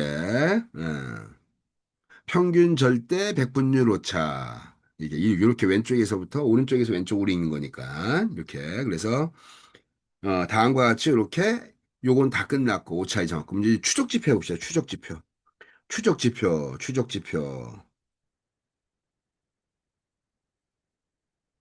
트래킹 시그널이라고 하는 추적 지표를 한번 우리가 여러분들한테 계산해 보도록 하겠습니다. 첫 번째는 추적 지표에는 의미 없는 거죠. 그죠? 첫 번째는. 두 번째부터 하면 이제 두 번째부터 이렇게 해서 원래 예측치다. 얘가 원래 예측치다. 이렇게 되면 여기서 MAD가 여기서 이제 41점 요 트래킹 시그널은 뭐라고요, 여러분들? 트래킹 시그널은 이제 얘를 CFE를 MAD로 이제 나누는 값이라 그랬어요. 그죠? 그래서 얘는 CFE는 기간별로 합치는 거예요. 그러니까 여기서 요 2월 달 입장에서 CFE는 얼마예요? CFE는 여기서 바로 여기 나오는 요거네요. 요거. 그죠? 요거죠. 여기 앞에다가 아예 집어넣을게요, 여러분들 여기다가. 자, 그래서 여기다가 추적 지표 TS는요. 여기는 의미가 없고 두 번째 여기서는 즉 CFE가 얼마 나와요? CFE가 MAD를 계산하면 MAD는 뭐 41점 뭐 이렇게 44 누적 예측 오차가 44.5가 나올 거고 여기서 오차가 44.5가 나올 거고 그다음에 MAD 값은 이제 44점 MAD가 41.6 나오니까 요거 이제 나눠 버리는 거죠. 이거를 이제 그래서 여기 44.5를 41점 41.6으로 나누는 거예요, 이게. 그래서 요거 갖고 저희 MAD를 계산하면 MAD 값을 전체 8개월로 하는 것이 아니라 MAD 값을 여기에 요 같은 기간의 값으로 나눠야 되니까. 그러니까 44.5를 44.5로 나누는 거네요. 그죠? 그러니까 여기는 어떻게 돼요? 여기에 있는 오차를, CFE 오차를 어떻게 되냐? 절대 오차, 요거를 요렇게 나눠버리는 거죠. 이렇게. 그래서 요렇게 나눠버리면 이제 뭐가 되냐면 이게 바로 트래킹 시그널이 됩니다. 그래서 1 나오는 거예요. 1. 얘가 1. 그래서 1 나오는 거고. 그럼 이제 두 번째 봅시다. 두 번째. 두 번째, 이제 3월 달에 이제 트래킹 시그널을, 이제 3월 달에 트래킹 시그널을 보면, 이제 이게 뭐냐면, 앞에 나왔던 거에다가 합치는 거예요. 앞에 나왔던 거에다가 합치는 거니까. 44.5에다가 46.9를 이제 요거를 합치는 거죠. 이게. 그래서 44.5 더하기 46.9 요걸 합치는 거예요. 이게. 그래서 합쳐가지고 그 요 합친 값, 91.5, 91 정도가 나오네요. 이렇게 합치면 여기 앞에 요거 더하기 그 다음에 얘값 오차 이렇게 그러면 91.35 나오네요. 91.35. 그래서 여기에 있던 91.35 값을 뒤에 나와 있던 요걸 91.35를 어떻게 되냐? 요거를 MAD 값으로 평균으로 구해야 되니까 평균으로 구하면 91.35 91.35를 나눠버려야겠네요. 여기에 2개월짜리 MAD 값을 구하는 거잖아요. 이게 두 칸. 두 칸의 MAD 값을 구하는 거니까 두 개 평균 구하는 거죠. 오차에 대한 것들. 그죠? 그러니까 요거를 요거 91.35를 즉 바꿔 얘기하면 91.35를 요거 나누기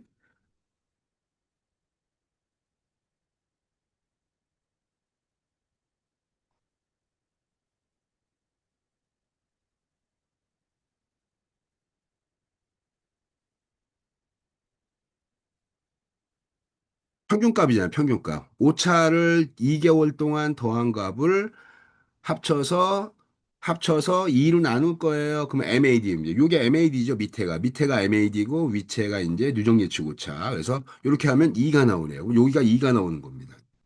그래서 제가 이걸 자를게요. 이렇게 쭉 잘라서 어떻게 돼? 여기다가 쭉 집어넣는 거예요. 이렇게.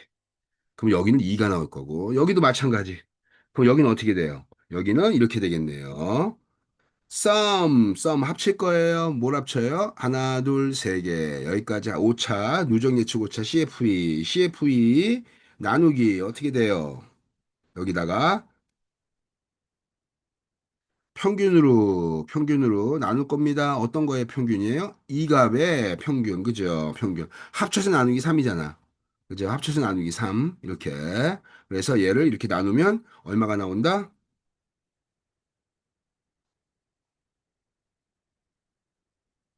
이거 뭐니? 왜 안 돼?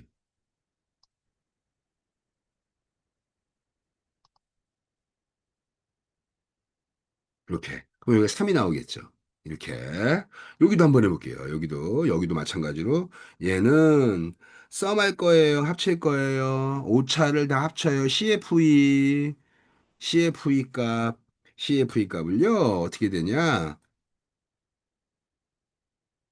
평균으로 오차의 평균값으로 이렇게 어, 여기다가 이렇게 할 거예요. 이렇게. 그래서 다음과 같이 이렇게 4 이렇게 나오네요. 이게. 그래서 어쨌든 그런 측면에서 여기가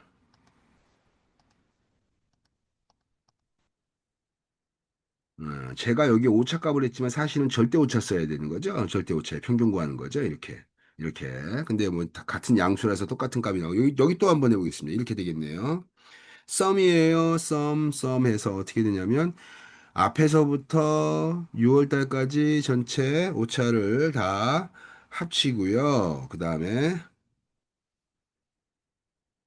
평균 구할 거예요. 뭐에 대한 평균이에요? 이거에 대한 평균.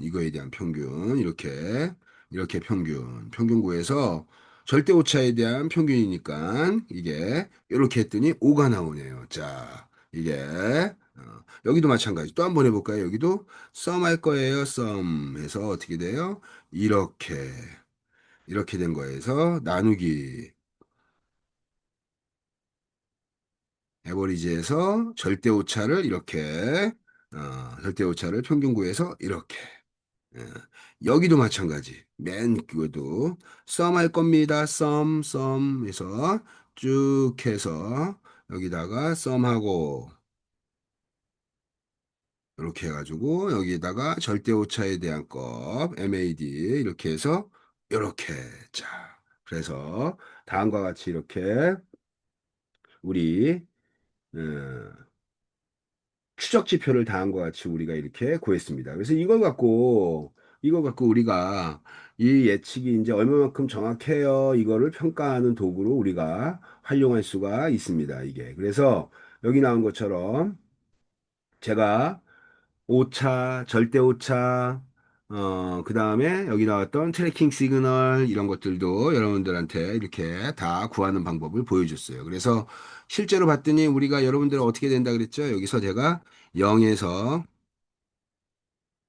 0에서 이렇게 됐고 이렇게 됐어요. 여기가 쩍하면 1, 2, 3, 4. 여기는 마이너스 1, 마이너스 2, 마이너스 3, 마이너스 4. 그러면 쭉 해면 이제 여기에 2월 달의 추적 지표가 1이에요. 그러니까 여기 지키네.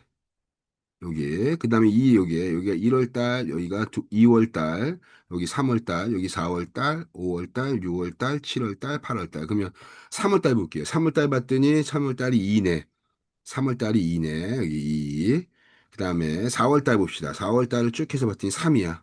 3. 4월 달이 3. 5월 달 봤더니 5월 달이 4. 여기 딱 걸리네. 딱. 그 다음에 5월 달 봤더니 5월 달이 4. 그 다음에 6월 달이 5가 되네. 5가. 5면 넘어가 버렸어, 이쪽에. 여기서 일단 문제가 되네. 여기서 이게 문제가 됐고, 그 다음에 6월 달 됐고 7월 달 봤더니 4.5가 아니고 밑으로 내려오네 또 다시 이렇게 여기도 문제가 되고 그 다음에 8월 달을 봤더니 5.4 다시 여기서 5.4로 다시 증가하네. 자, 그래서 실제로 어떻게 돼요? 여기 패턴이 문제가 생기는 거죠 이쪽에 이렇게 그래서 예측의 정확도를 통해 가지고 우리 이렇게 구할 수가 있다. 이게 그래서 예측의 정확도를 이렇게 제가 지금 여러분들한테 CFE, 그 다음에 MAD, 그 다음에 MAP, 마페, 그 다음에 트래킹 시그널까지 다 구해서 여러분들한테 제가 어, 다, 다 구해가지고 여러분들한테 예측의 정확도를 이렇게 알려드렸습니다. 그래서 이런 형태로 예측의 정확도를 평가하는 방법이다. 그럼 우리 여러분 이거 다시 우리 했던 거 여기다가 PONQM으로 한번 돌려볼까요? PONQM으로 이제 PONQM으로 여러분들하고 똑같이 이제 제가 화면 공유를 다시 한번 하겠습니다. 여러분들 PONQM 보겠습니다. PONQM. 자, 해서 PONQM을 다음과 같이 이렇게 쭉 해서 봤더니, 여기 보세요. 다음 화면이 보이죠? 그래서 왼쪽에,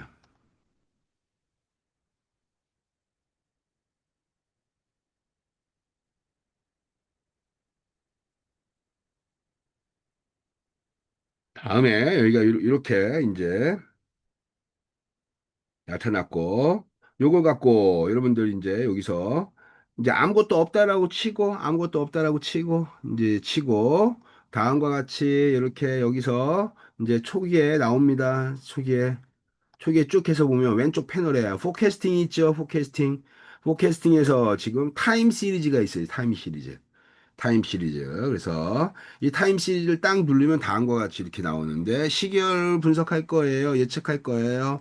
나는 기간 예를 들면 뭐 8개월입니다. 이렇게 8개월. 그래서 여기다가 8개월 놓는데 나는 여기다가 기간을 1, 2, 3, 4로 할게요. 이렇게 해가지고 내가 쫙 하면 8개월이 나올 거고 이제 그 다음에 여기 봅시다. 그래서 여기다가 150, 260, 360, 250 300, 310, 아이고, 이게 150,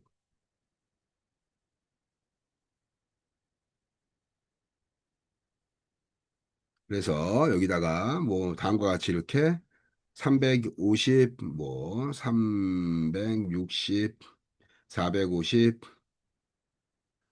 352, 490, 480 이렇게 다음과 같이 이렇게 됐다고 치고 우리 봅시다. 위에 여기 여러분들 여기에 지금 제가 나이브 메소드라는 이렇게 쭉 이렇게 펼쳐보면 어떻게 돼요? 여기 기법이 쭉 다 나오죠? 여기 기법이 쭉 다 나옵니다. 그래서 여기서 지금 쭉 우리 보면 어떻게 돼요? 여기에 쭉 해서 보면 요거 익스폰덴셜 스무싱 요게 지수평활법 ES 지수평활법 그 다음에 지수평활법인데 추세를 위주 트렌드니까 추세를 반영한 지수평활법 이렇게 되겠죠. 그죠? 이게 그래서 여기다 이 추세 요거서 지수평화법을 이용한 추세가 반영된 지수평화법 요거를 이용하겠습니다. 딱 하면 바로 어떻게 돼요? 여기 왼쪽에 여기에 알파 예측값. 그래서 아까 여기에 뭐 0.4 뭐 쭉 해고 베타 추세평화상수 0.4 이렇게 집어넣고 그러면 포캐스팅하고 트렌드가 이렇게 나와요. 아예 그냥 딱 이렇게. 그래서 내가 초기 추세값은 어떻게 돼요? 130으로 넣고 여기를 130으로 내가 넣고 여기는 아이고 이것도 왜 입력이 이러냐.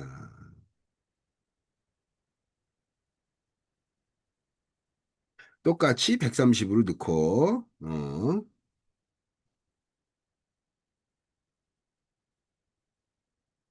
그 옆에 이제 여기다가는 이제 내가 20 이렇게 21 이렇게 어, 넣어가지고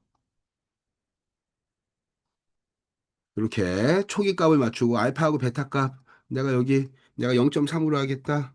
0.3 이렇게 그래서 이렇게 된 상태에서 바로 어떻게 돼요, 여러분들 여기서 이렇게 된 상태에서 위에 솔브를 누릅니다. 솔브를 위에 솔브를 그냥 쫙 누르면 바로 계산돼요. 바르게 된다. 그래서 여러분 PONQM 써봤으니까 퍼트에 메뉴를 선택한 다음에 뒤에 포캐스팅 여기 나왔던 거 포캐스팅 리절트에서 디테일즈 앤드 에러 해가지고 나왔던 부분 있죠. 두 번째 거. 요걸 탁 클릭하면 실제로 예측값, 그 다음에 추세값, 그 다음에 여기 TAF값 이렇게 다 구해줘요. 이걸 여러분들 손으로 구한 거하고 맞출 수가 있습니다. 여러분 손으로 구한 거하고 이렇게 그래서 손으로 쭉 구하면 오차, 절대 오차, 그다음에 여기 제곱 오차, 그다음에 퍼센트 이제 퍼센트 오차, 백분율 음, 백분율 오차. 그래서 이거 갖고 전체 보면 MAD, 그다음에 MSE, 그다음에 MAPE 뭐 이렇게 그다음에 여기 바이어스라고 하는 게 이게 CFE죠. 이게 그래서 이거 갖고 우리 이제 손으로 계산했던 거를 이렇게 다 적용해 볼 수가 있다. 그다음에 여기서 또 마찬가지로 여러분들 그래프를 그리는 것도 있어요. 쭉 해서 보면 그래프 봅시다. 그래프 쫙 해서 보면 어때요? 그래프가 이렇게 쭉 시결 예측 기법에서 그래서 내가 알파하고 베타를 조정하면 이게 조정되거든요. 그러니까 조정하면서 이 편차를 줄이기 위한 그러한 오차를 줄이기 위한 방법을 이렇게 찾아내는 거예요. 이렇게 하면 여러분들 어때요? 예측의 정확도를 여러분들이 실제로 해보고 구할 수가 있다. 툴도 써보고. 그래서 PONQM 배워두면 도움됩니다. 이게. 그래서 여러분들 다시 우리 엑셀로 한번 돌아가겠습니다. 그래서 엑셀로 한번 다시 돌아가서 여러분 다시 이제 회귀 분석 한번 해볼까요? 회귀 분석 다음과 같이 이렇게 어 거의 12주차에 고객 불만이 건수가 있는데 이걸 갖고 이제 내가 회귀 분석을 한번 야 이건 회귀 분석으로 좋지가 않을 것 같다. 수요가 쭉 해서 보니까 전반적으로 수요가 이걸 한번 수요 패턴을 볼게요. 제가 삽입에 또 공유부터 해야죠. 공유. 그죠? 공유. 쫙 해서 봤더니 요거는 수요 예측이 좀 별로 적합해 보이지가 않은 것 같아. 이게 쭉 해서 예측의 추세선을 쭉 해서 그리면 아유 완만하게 나오겠네. 이게 좀 추세가 이동 평균에 좀 쓰기는 어떨지 모르겠지만 2번은 이제 이거 제외하고 다음과 같이 이렇게 음, 여기 나와 있는 거를 우리 한번 다시 여러분들 12개월의 수요가 다음과 같이 이렇게 나타났다. 12개월의 수요가 제가 화면을 좀 확대하겠습니다. 다음과 같이 이렇게 수요가 월별 수요가 다음과 같이 이렇게 있습니다. 이렇게 있을 때 다시 한번 확인 여기 예측 이렇게 해서 이거 수요 예측 기법으로 저기 회귀 분석의 인과관계 분석을 한번 해보자. 회귀 자 계속 보면 요거 갖고 어떻게 되냐 회계 얘가 x가 되고 얘가 기간이고 x가 얘가 수요가 시간에 따라서 이렇게 변화된다는 얘기죠. 여기서 이제 어떻게 되냐 얘는 xy 공분산 요거 어떻게 구할 거냐면 이렇게 이 순서대로 구하는 방법 이렇게 해야 되겠죠. 공분산을 영 공분산을 구할 거고 공분산을 구할 거거든. 다 싹 다 지울게요 제가.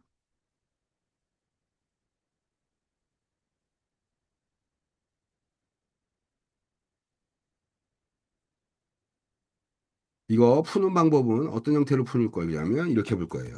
공분산을 먼저 공분산을 구한 다음에 공분산을 구하고 연관성 분석 3단계 공분산을 구하고 두 번째는 어떻게 돼요? 상관계수를 유추하고 그 다음에 어떻게 돼요? 회귀식을 이제 추출해야 되는 이 과정은 선형적 관련성의 연관성이에요. 선형적 관련성. 그래서 이거 일단 공분산부터 먼저 우리 구해보자.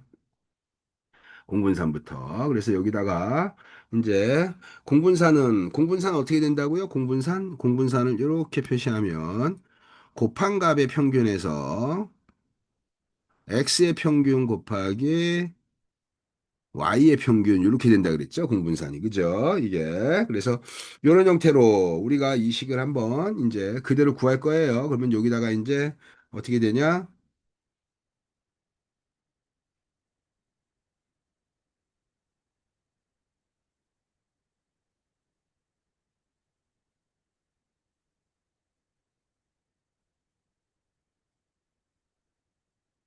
이렇게. 그래서 제가 이거 갖고 이제 여기다가 쭉 이렇게 구한 다음에 평균을 구해 봅시다. 평균 쫙 해서 평균 그다음에 표준 편차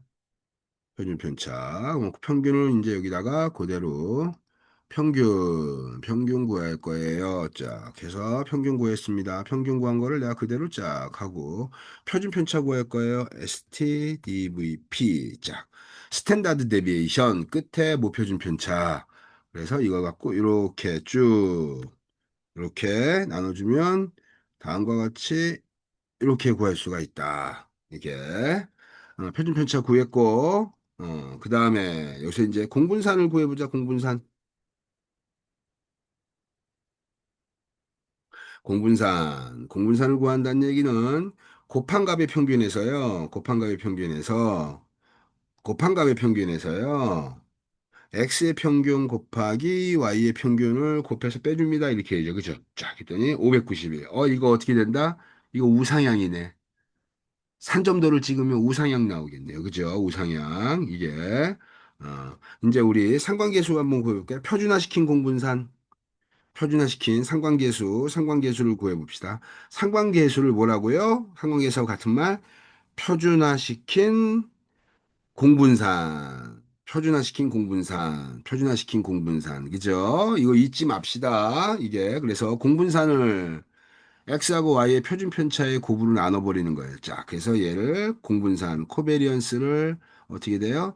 요거 곱하기 y의 표준 편차로 나눠버린다. 자, 그러면 상관계수가 0.97 나오네요. 거의 뭐 1에 가깝네.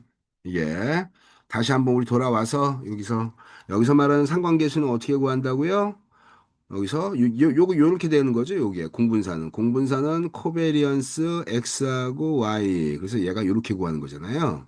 그러면 상관계수는 요렇게 쓰겠죠. 코릴레이션 x하고 y. 그래서 얘는 어떻게 구하냐면 앞에서 구했던 코베리언스 x하고 y를요.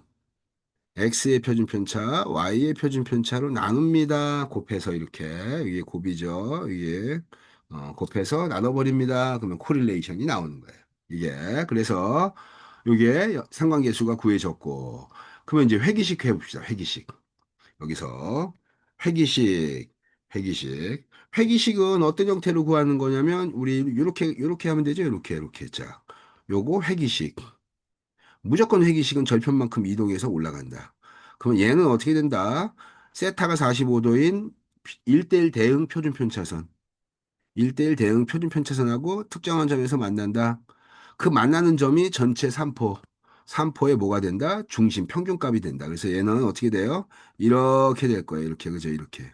3포가 이렇게. 오차를 최소화시키는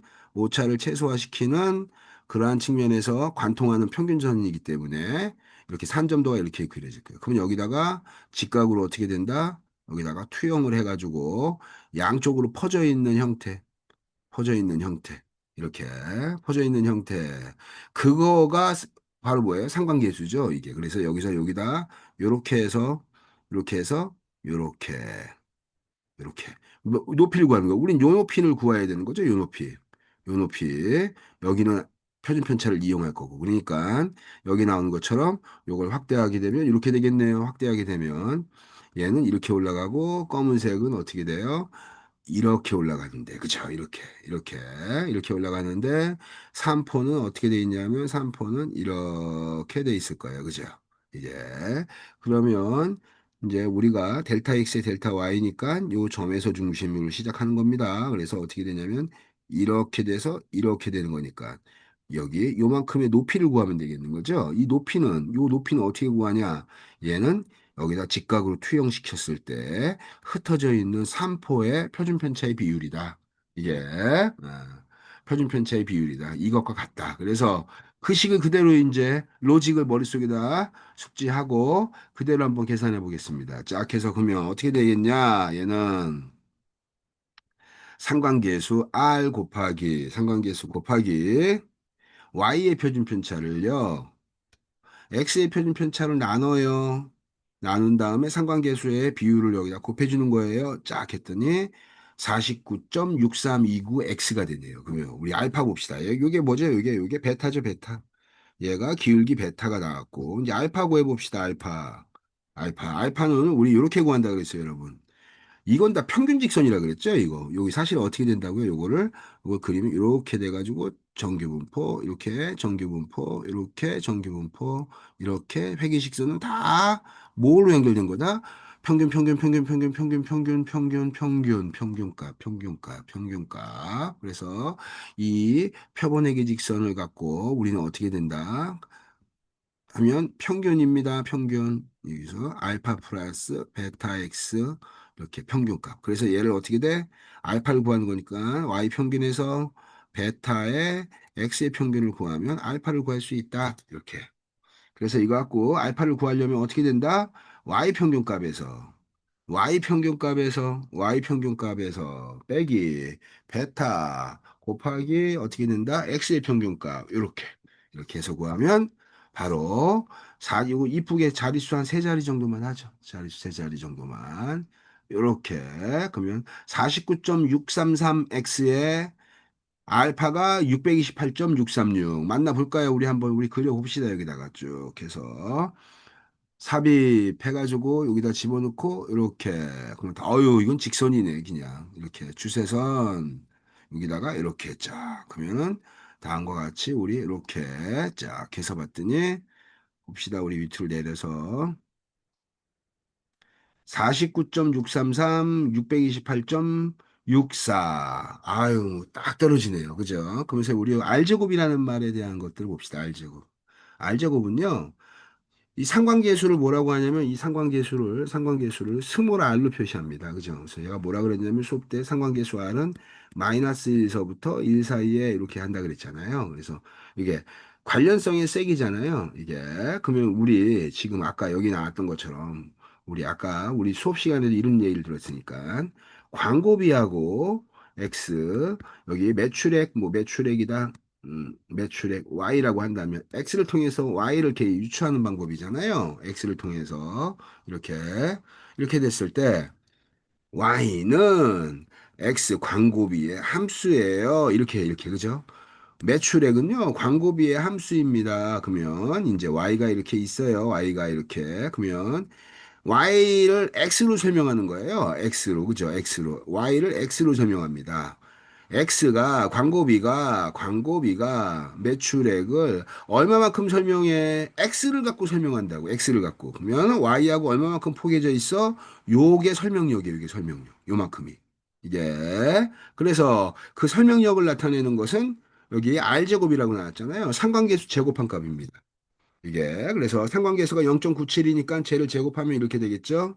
0.97536 요거 제곱 이렇게 딱 하면 어떻게 돼요? 95% 9513 이렇게 즉 95% 정도 광고비가 매출액을 설명합니다. 이렇게 얘기할 수 있는 거예요.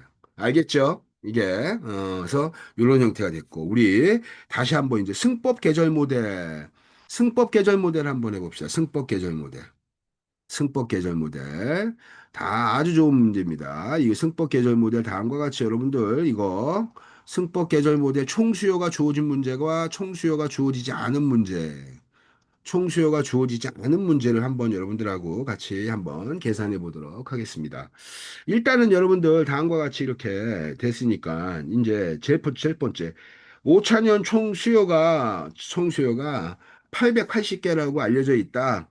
지금 총수요 주어진 거예요. 5차년에 제가 이 상태에서 5차년의 총수요가 다음과 같이 이렇게 됐을 때 이제 승법 계절 모델로 제일 첫 번째가 바로 뭐냐면 평균 수요를 구하는 거죠. 평균 수요. 평균 수요 구해 봅시다. 평균 수요. 그래서 여기서 평균값을 구한다. 평균값 이렇게 평균값을 구하고 이 평균값 구한 거 갖고 이제 우리 계절지수 구할 거예요. 계절지수를 구해 봅시다. 계절 지수를 구해 봅시다. 여러분들 이렇게 제가 계산하는 걸 이렇게 자꾸 보여주는 이유는 로직을 쓰세요. 그냥 막 주구장창 그냥 내 편한 대로 하는 것이 아니라 절차를 따라 버리면 그 방법의 절차를 머릿속에 숙지하는 게 좋다라는 얘기예요. 이게 평균값을 구했어요. 그러면 합쳐서 평균값 구하고 그 다음에 각 분기가 특정한 기간이 평균 수요에 차지하는 비중을 구하는 거죠. 비율을. 그래서 여기가 1분기, 2분기, 3분기, 4분기 쫙 이렇게 나왔으니까 이제 1차년은 어떻게 되냐? 1차년의 1분기 값은 103 나누기 어떻게 돼요? 103 나누기 다음과 같이 이렇게 되겠네요. 그죠? 이렇게. 그래서 똑같이 제가 4차년까지 그대로 카피하겠습니다. 이렇게. 좀 자릿수도 좀 이렇게 이쁘게. 그래서 이거 갖고 제가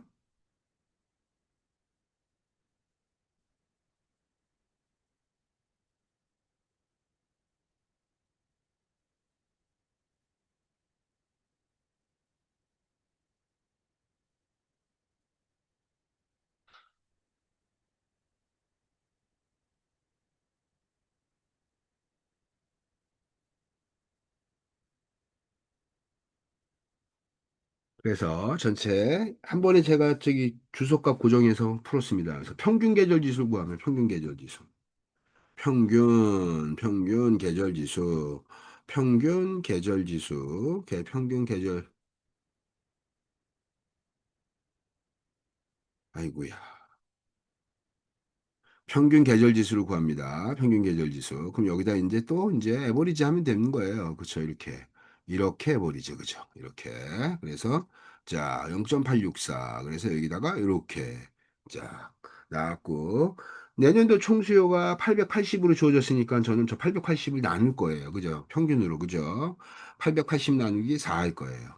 분기가 4분기니까 자, 해서 똑같이 220 이렇게 그러면 최종 분기 예측값은 어떻게 될까요? 여기다가 이거 곱하기 이렇게. 자, 그래서 요거 쭉 이렇게. 이거 합치면 얼마 나와야 돼요? 이거 예측값 제가 색을 변할게 이렇게 색. 요게 예측값 이게 예측값. 5차년 1분기, 2분기, 3분기, 4분기. 여기 뒤에 자릿수를 좀 깨끗하게. 이거 합치면 880 나와야 돼요. 그죠? 880. 쫙 하면 880.0 이렇게 다 됐죠. 그죠? 이렇게 간단합니다. 총수요가 주어지면. 이 상태에서 우리 여러분들 총수요가 주어져 있지 않다라고 합시다. 총수요가 주어져 있지 않은 형태의 문제를 한번 제가 풀어줄게요. 총수요는 연차합을 통해서 연차 수요합을 이용하여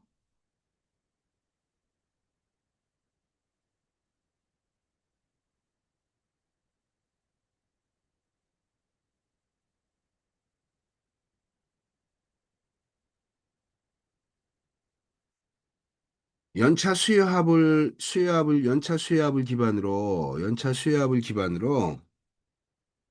기반으로 회기식을 이용하여 총수요를 예측하시오.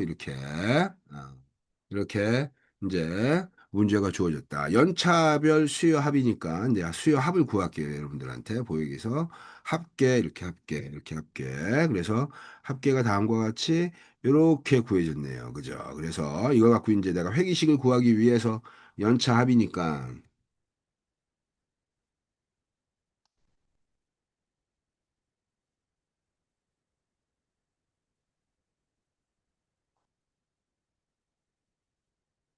여기는 1분기, 2분기, 3분기, 4분기 이렇게. 그래서 이거 갖고 우리 옆에다 좀 이렇게 옮기고. 얘는 기간, x 1, 2, 3, 4가 기간, 그 다음에 y가 어떻게 돼요? 얘가 수요, 쫙 수요, 연차 수요합이니까. 아, 그래서 요거 갖고 하니까 여기다가 어떻게 돼요? x하고 y 쫙 이렇게 x하고 y 집어넣고 그러면은 해서 요거 곱하기 얘 쫙. 어, 그래서 다음과 같이 이렇게 우리 이 수요를 좀 더 크게 해주겠습니다. 크게 이렇게. 어, 그래서 평균 구하는 겁니다. 평균. 이제 평균을 구해봅시다. 평균 구했네요. 평균, 이렇게. 평균. 그래서 여기다 평균 써줄게요. 평균. 예. 평균, 그 다음에 표준편차. 표준편차를 구하겠습니다. 표준편차. 표준편차는 스탠다드 데비에이션 1, 2, 3, 4 표준편차 구했고, 그 다음에 y의 표준편차도 구했고, 얘가 x, 얘가 y. 자, 이렇게. 공분산 구해봅시다. 공분산. 공분산. 코베리언스. 그 다음에 여기는 상관. 표준화시킨 공분산 상관. 그 다음에 회기식에서 얘는 베타. 그 다음에 알파. 자, 이렇게. 여기는 회기식. 그러면 일단 공분산부터 먼저 구하면 어떻게 돼요? 곱한값의 평균에서 x의 평균 곱하기 y의 평균값. 자, 우상향이네, 우상향. 그 다음에 상관계수. 상관계수는 코베리언스를 어떻게 된다? 공분산을 x의 표준편차 곱하기 y의 표준편차로 곱해서 나눠줍니다. 자, 이렇게. 음, 표준화시킨 공분산, 표준화시킨 공분산. 이게, 그래서 0.84. R제곱을 구해라. 그럼 R제곱을 구하면 이렇게 되겠네요. 그죠? 이렇게 R제곱. 자, 그랬더니, 이게 뭐, 기간별로 어떻게 되냐, 수요가. 즉 수요의 변동성을 약 시간이라는 것이 기간별로 시간이 이렇게 변화되면서 약 어떻게 돼요? 70% 설명하더라. 이게 베타 보겠습니다. 베타. 베타는 어떻게 되냐? 베타는 상관계수 R 곱하기 어떻게 돼요? 상관계수 R 곱하기 Y의 표준 편차를 Y의 표준 편차를 X의 표준 편차를 나눕니다. 이렇게 그죠? 자, 했더니 53.6x 알파 이렇게 상관계수 요거 좀 더 그렇게 구체화시키면 이렇게 되겠네요. 얘는 상관계수의 베타 값은 상관계수 r 곱하기 y의 표준 편차를 x의 표준 편차를 나눠요. 이렇게 그죠? 이렇게 알파는 어떻게 된다고요? 알파는 y햇 마이너스 베타 x햇 요게 알파 그죠? y는 알파 플러스 베타 x 요 식에서 이렇게 바꾼 거죠. 알파를 이렇게 중심으로 전개한 거니까 는 해서 어떻게 되냐 는 y의 평균값에서 빼기 베타 곱하기 어떻게 돼요? x의 평균값 이렇게 자 x의 평균값 이게 그래서 요 x의 평균값을 구하면 알파가 나온다. 짝 426. 53.6x 426. 그럼 여기다가 이제 어떻게 돼 내가 이제 여기다가 내년도 5차년이니까 x에다가 몇을 집어넣어야 돼요? 총수요를 구하려면 5를 집어넣으면 되겠네. 그러면 53점 요 곱하기 5 더하기 어떻게 돼요? 5 더하기 여기다가 절편 이렇게. 자, 그러면 내년도 총수요는 694. 일단 자릿수가 그렇게 맞는지 한번 봅시다. 저기 694 맞네요. 그러니까 이게 실제로 맞는지 한번 우리 볼까요? 기간과 수요에 대한 것들 여기다가 삽입해서 여기다가 이렇게 놓고 추세선 추가해서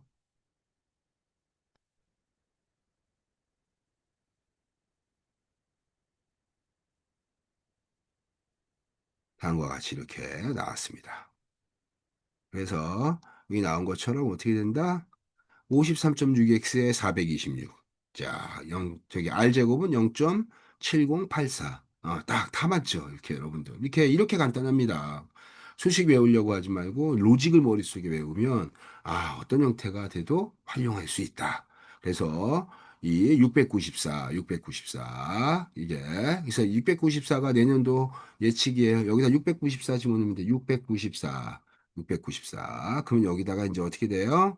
내가 694 나누기 4 하면 되겠네요. 그죠? 694 나누기 4.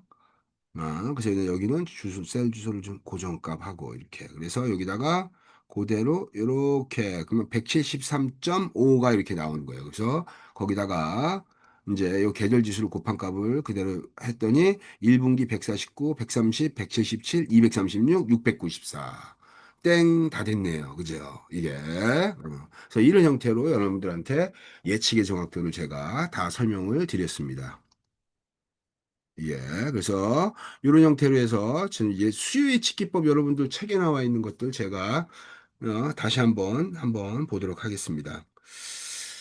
그래서 여러분들 다시 우리 책으로 돌아와서 여러분들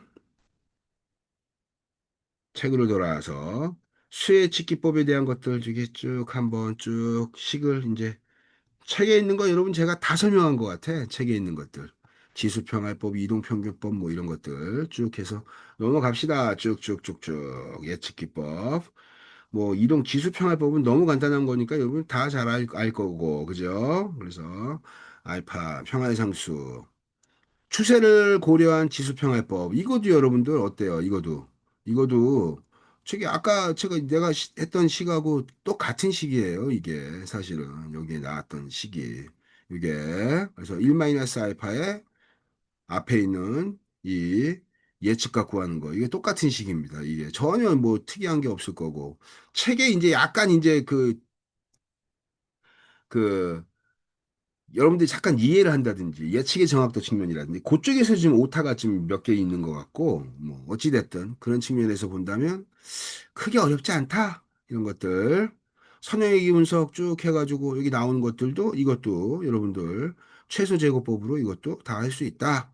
이게 뭐 이렇게 나온 것들은 뭐 사실 이렇게 외우지 않은 이상 이런 형태의 과정으로는 알 수가 없다. 이게. 그래서 어쨌든 여러분들한테 제가 구하는 방법 이렇게 다 알려줬기 때문에 크게 어렵지 않게 할 수 있을 것 같다. 뭐 가법, 승법, 그래서 승법 주로 많이 쓰이는 거 이것도 다 설명했고 뭐 설명 안 한 게 없습니다, 여러분들. 제가 설명 안 한 게 없어.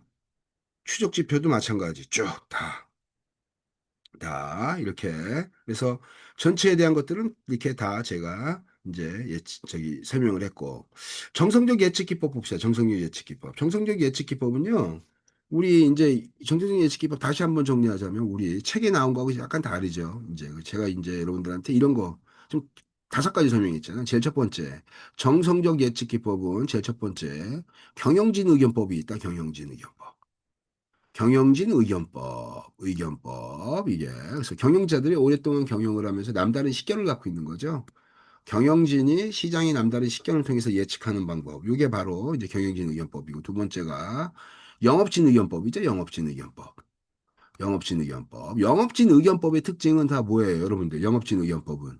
영업진 의견법은 보수적 예측이죠. 보수적 예측. 바꿔 얘기하면 물건을 파는 사람들이기 때문에 예를 들면 1,000개 팔릴 것 같아. 근데 많이 하나 이거 안 팔릴 수도 있죠. 이런 불안감이 있단 말이에요. 누가 팔아야 돼?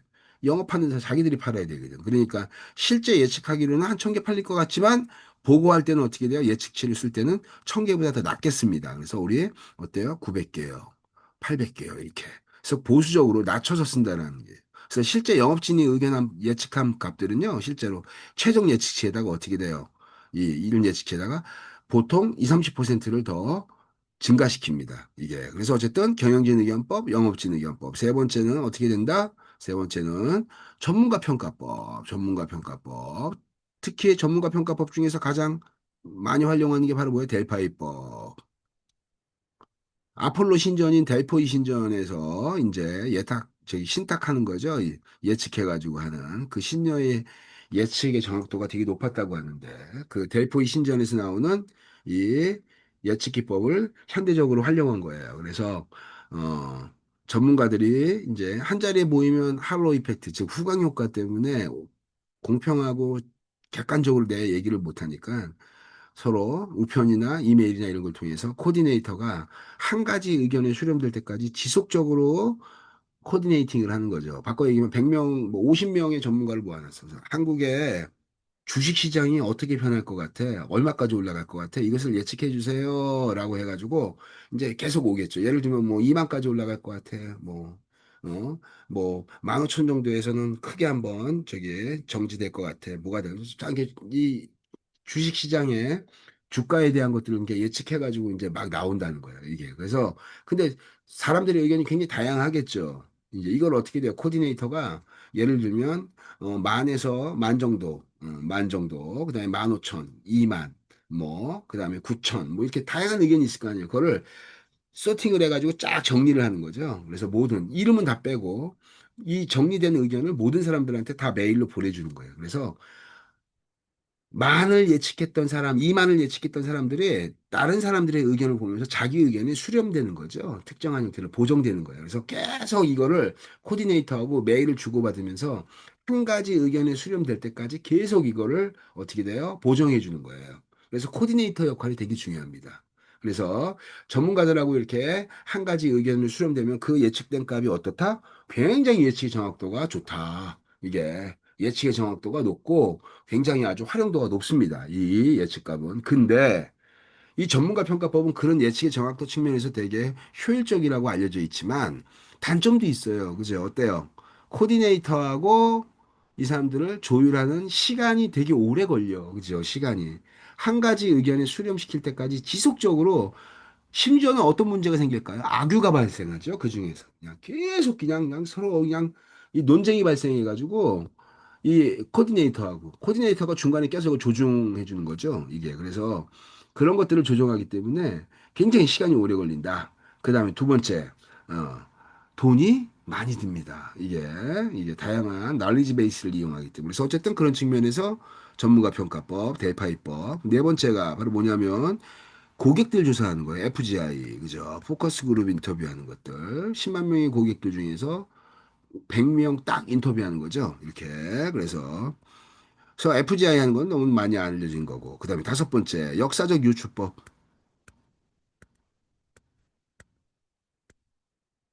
1987년도에 우리나라 무선통신, 휴대폰 무선통신 서비스가 시작됐는데, 그때 노동자 월급이 뭐, 저기 적으면 막 30만 원대, 그 다음에 3, 4, 5 요 정도였어요. 이게 30만 원, 40만 원대 막 많아야 50만 원대 이 정도 받는 공장 노동자들의 급여 수준에서 휴대폰이 87년도에 싼 게 150만 원. 거기다 뭐 약간 모델 무슨 뭐 기능이 추가되거나 뭐 이렇게 약간 좀 뭐가 이렇게 들어가게 이렇게 옵션이 바뀌면 한 200만 원 되는 거예요. 저게 공장 노동자들이나 일반 노동자들, 회사 직장 다니는 사람들이 30만 원, 40만 원 이 정도 받는 수준에서 200만 원가량 하는 휴대폰은 어때요? 거의 뭐, 저기, 여러분 어때요? 그냥 40만 원이면 5개월치야. 거의 근 반년치 되는 거 그냥 다 집어넣을 수도 있는 거예요. 그죠? 이게 어마어마하게 반년치 급여를 써가지고 휴대폰을 사야 될까? 이게. 그러니까, 바꿔 얘기하면 시장의 수요 예측하는 게 되게 중요해질 수밖에 없는 거죠. 비싼 제품이야. 제조사도 부담이죠. 했다가 안 사면 어떡해. 그죠? 만들었다가. 그러니까 굉장히 수요 예측에 정확도를 공을 들이는데, 과거에 이런 거에 대한 신규 서비스, 즉, 이런 서비스가 없는 거죠. 최초의 서비스이기 때문에. 그래서 역사적 유추법 모델을 활용했는데 어떤 거냐면, 100년 전에 전보가 있던 시절, 전보. 그러니까 저기 텔렉스 모수부모 뚜뚜뚜뚜뚜 해가지고 부모님이 위독함 이렇게 해서 우체부가 어떻게 돼 전화가 없던 시절에 집에 찾아와가지고 어느 집에 딱 급하게 메시징을 전달해 주는 거예요 모스신으로 부모님 아버님 위독함 해서 뚜뚜뚜 해서 예전에는 이제 전보가 그렇게 단문 형태의 메시지 형태로 이제 전달해 주는 그런 형태였는데 이런 정보가 있는 상황에서 100년 전에 어떻게 되냐 전화가 처음 유선 전화 유선 전화 서비스가 시작된 거예요. 그래서 유선 전화 서비스가 시작되고 3년 동안 뉴욕시에서 하루도 전화 가설 공사가 이루어지지 않은 날이 없대. 뉴욕에. 예. 그러니까 그만큼 어떻게 돼요? 비쌌는데 폭발적으로 이 전화기에 이 서비스가 증가했다라는 거죠. 그래서 그 수요에 대한 증가 함수를 어떻게 돼요? 그대로 갖고 와가지고 역사적 유추법, 즉 전보 형태에서 유선 전화가 수요 증가하는 거를 유선 전화에서 무선 전화 서비스에 전환되는 거에 적용을 해가지고 유추한 거예요. 이게. 그래서 역사적 유추법 같은 것들도 많이 활용한다. 정성리 예측기법까지 다 해가지고 여러분들 제가 설명을 뭐 여러 가지 법들을 이제 얘기를 했어요. 그래서 특이하게 이제 뭐 여러분들한테 굳이 설명할 것들은 많지 않습니다. 이게 그래서 어쨌든 여기까지 하고 수요 예측 파트가 약간 좀 길어졌지만 또 다른 파트도 제가 오늘 늦게까지라도 계속 이렇게 정리해가지고 이제 알려주도록 하겠습니다. 오늘 수요 예측 파트는 여기까지 하고 마치도록 하겠습니다. 수고했습니다.